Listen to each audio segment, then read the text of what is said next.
আসসালামু আলাইকুম viewers, welcome to my new video.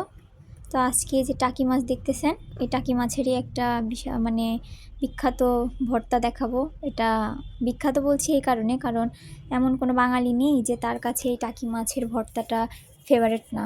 যে টাকি মাছ খায়ও না তার কাছেও মনে হয় তাকে না বলে খাওয়ালে সে টাকি মাছের ভর্তার ফ্যান হয়ে যাবে। তো এই যে তরকারি রান্না চলছে, শোল মাছ দিয়ে হচ্ছে আপনার ওলকপি রান্না হচ্ছে, শীতের সবজি উঠে গেছে। তো এরপরে মাছ ভর্তা হবে। খালা রান্না শেষ করে মাছের ভর্তা করবে। এটা আমি পারি না, এই জন্যে খালা করবে। এই যে হলুদ লবণ মেখে নিয়েছে খালা, এটাতে প্যান বসিয়ে দিয়েছে কড়াইয়ে। তো প্যানটা গরম হতে হতে তারপরে হচ্ছে এই যে মাছ তরকারি রেখে দিয়েছে। তো প্যানটা গরম হতে হতে হচ্ছে খালা এতে তেল দিয়ে দিবে, দিয়ে ভাজি করে নিবে এটা। তো টাকি মাছের ভর্তা আসলে সবারই খুবই প্রিয়। যারা টাকি মাছ পছন্দ করেন তাদের কাছে তো প্রিয়ই। তো টাকি মাছের ভর্তা একটা ঐতিহ্যবাহী খাবার। এটা আসলে সব অঞ্চলে, সব এলাকায় সব মানুষই এটা পছন্দ করে। তো এক এক জায়গায় এক এক রকম করে বা আলাদা করে কিনা জানি না, আমাকে কমেন্ট করে অবশ্যই আপনারা জানাবেন। এই যে মাছটাকে ভাজি করতে দিয়ে দিয়েছে খালা চুলায়। দেখেন, এটা কাঠের চুলায় রান্না হচ্ছে আজকে এই পাশে। তো এটা হচ্ছে কাঠ এই পাশে দেওয়া, আমাদের ছাদের এপাশেই এই কাঠের চুলাটা। এই যে খালা হচ্ছে ওই পাশে একটু গেছে, তা আমি আবার এই জন্যে একটু উল্টাই দিতেছিলাম। খালা একটু পাশে কাজে ব্যস্ত। খালা হচ্ছে এর জন্য যা যা রসুন পেঁয়াজ এগুলা লাগবে ওইগুলো ঠিক করতেছে। তো এর জন্যে হচ্ছে বেশি কিছু তেমন লাগবে না, কয়েক কোয়া রসুন লাগবে আস্ত, একটু পেঁয়াজ, সরিষা, শুকনা মরিচ, একটু আস্ত জিরা, এইগুলাই লাগবে। যে ভাজা ভাজা হওয়ার পরে এই যে খালা চলে আসছে, এবার আমি দেখছি যে এটা ভেঙে দিচ্ছে খালা যাতে সুন্দরভাবে ভাজা হয়। আবার এটা ভাজতে ভাজতে একদম শক্ত করেও ফেলা যাবে না, তাহলে হচ্ছে বাটার সময় শক্ত হয়ে থাকবে, মিহি বাটা হবে না।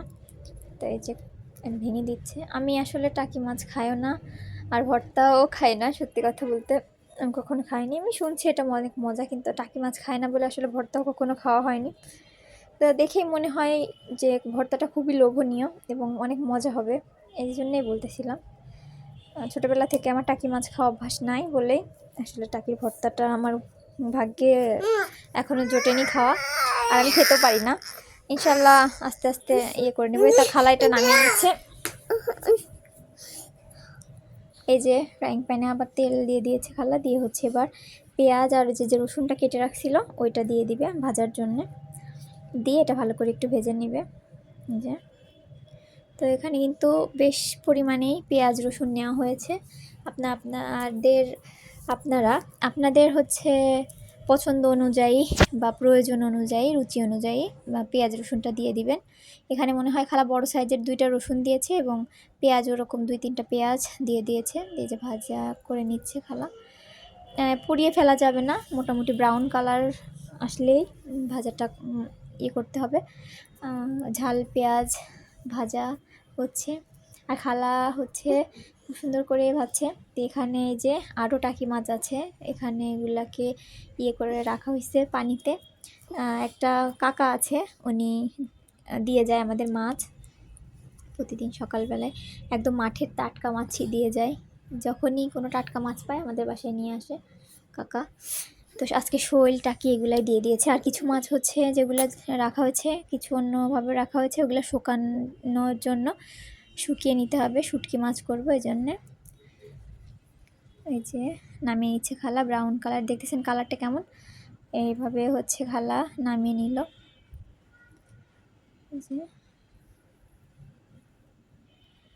তো এবার হচ্ছে শুকনা মরিচ দিয়ে দিবে ভাজার জন্য, শুকনা মরিচ আর হচ্ছে গোটা কিছু জিরা দিয়ে এবার ভেজে নেবে।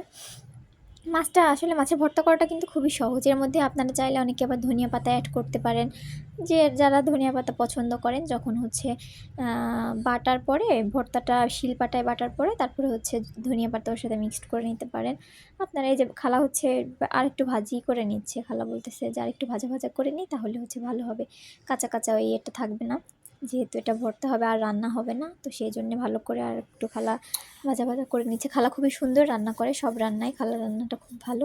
খালা যেহেতু তাড়াহুড়া করে কাজ করে, তা হলেও কারণ খালার অন্য জায়গায় কাজ থাকে, তো খালা যদিও একটু তাড়াহুড়া করে কাজ করে, রান্না করে তাড়াহুড়া করে, কিন্তু খালার রান্নাটা অনেক মজা হয়।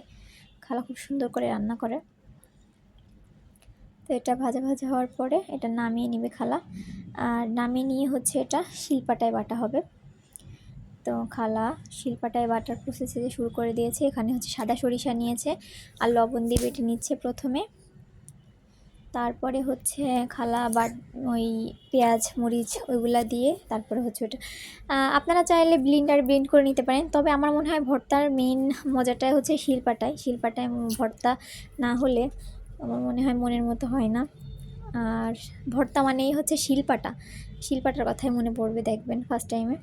আর এই শিলপাটার পরে দেখেন অনেকে অনেক ভর্তা করে শিলপাটার পরে ভাত মেখে খায়, ওটা অনেক মজা লাগে। আমিও খেয়েছি, আমি একদিন খেয়েছিলাম। আমার নানি হচ্ছে করছিল একটা কিসের ভর্তা, ওল ভর্তা বা এরকম কিছু, আমার ঠিক খেয়াল নাই ছোটোবেলায়।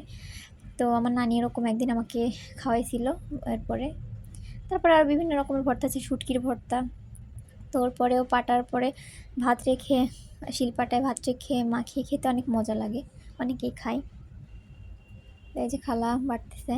আর এটা হচ্ছে মেন ভর্তার হচ্ছে মেন মজা হচ্ছে বাটা, সুন্দরভাবে মিহি বাটা হলে, সব কিছু সুন্দরভাবে একত্রে বাটা হলেই তারপরে আসলে খেতে মজা লাগে। তো এই যে বাটাবাটির কাজ চলতেছে। খালা এবার মাছগুলো কাটা বেছে হচ্ছে দিয়ে দিবে। আর এই পাশে আমি আবার একটু দুধ বসিয়েছি এই যে জাল করতে। এর ভিতর কিছু এলাচের গুঁড়া দিয়ে দুধটা জাল করতেছি একটু চিনি দিয়ে।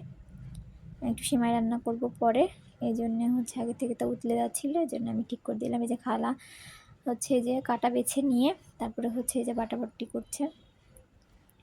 তো আপনারাও এভাবে বানিয়ে খাবেন।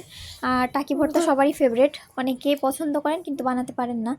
তো এই যেভাবে বানিয়ে খাবেন একদম পারফেক্ট লাগবে। আর যারা আমার ভিডিওটি দেখতেছেন অবশ্যই লাইক কমেন্ট শেয়ার দিয়ে আমার পাশে থাকবেন। আল্লাহ হাফেজ, আজকে এই পর্যন্তই।